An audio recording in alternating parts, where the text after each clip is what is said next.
To Sherlock Holmes she is always the woman.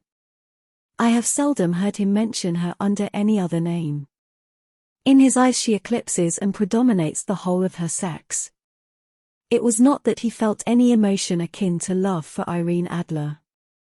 All emotions, and that one particularly, were abhorrent to his cold, precise but admirably balanced mind. He was, I take it, the most perfect reasoning and observing machine that the world has seen, but as a lover he would have placed himself in a false position. He never spoke of the softer passions, save with a jibe and a sneer.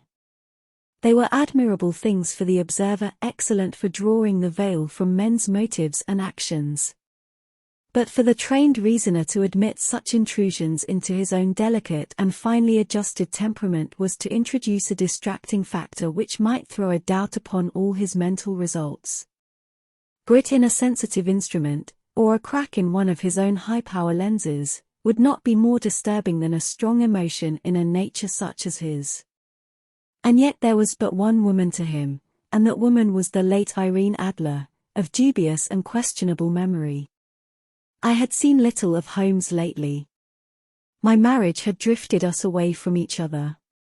My own complete happiness, and the home-centered interests which rise up around the man who first finds himself master of his own establishment, were sufficient to absorb all my attention, while Holmes, who loathed every form of society with his whole Bohemian soul, remained in our lodgings in Baker Street, buried among his old books, and alternating from week to week between cocaine and ambition, the drowsiness of the drug, and the fierce energy of his own keen nature. He was still, as ever, deeply attracted by the study of crime, and occupied his immense faculties and extraordinary powers of observation in following out those clues, and clearing up those mysteries which had been abandoned as hopeless by the official police. From time to time I heard some vague account of his doings, of his summons to Odessa in the case of the Trepoff murder, of his clearing up of the singular tragedy of the Atkinson brothers at Trincomalee, and finally of the mission which he had accomplished so delicately and successfully for the reigning family of Holland. Beyond these signs of his activity, however, which I merely shared with all the readers of the daily press, I knew little of my former friend and companion. One night, it was on the 20th of March, 1888, I was returning from a journey to a patient, for I had now returned to civil practice, when my way led me through Baker Street. As I passed the well-remembered door, which must always be associated in my mind with my wooing, and with the dark incidents of the study in scarlet, I was seized with a keen desire to see Holmes again, and to know how he was employing his extraordinary powers. His rooms were brilliantly lit, and, even as I looked up, I saw his tall, spare figure pass twice in a dark silhouette against the blind. He was pacing the room swiftly, eagerly, with his head sunk upon his chest and his hands clasped behind him. To me, who knew his every mood and habit, his attitude and manner told their own story. He was at work again. He had risen out of his drug-created dreams and was hot upon the scent of some new problem.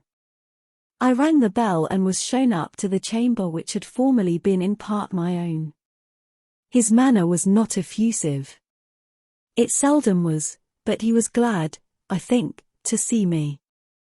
With hardly a word spoken, but with a kindly eye, he waved me to an armchair, threw across his case of cigars, and indicated a spirit case and a gasogene in the corner.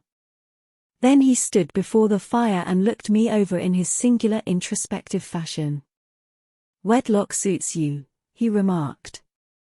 "I think, Watson, that you have put on £7.5 since I saw you."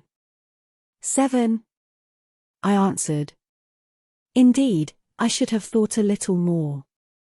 "Just a trifle more, I fancy, Watson." "And in practice again, I observe. You did not tell me that you intended to go into harness." "Then, how do you know?" "I see it, I deduce it." "How do I know that you have been getting yourself very wet lately, and that you have a most clumsy and careless servant girl?" "My dear Holmes," said I, "this is too much.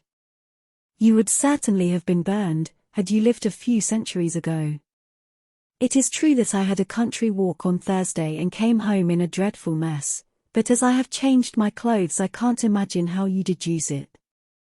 As to Mary Jane, she is incorrigible, and my wife has given her notice, but there, again, I fail to see how you work it out.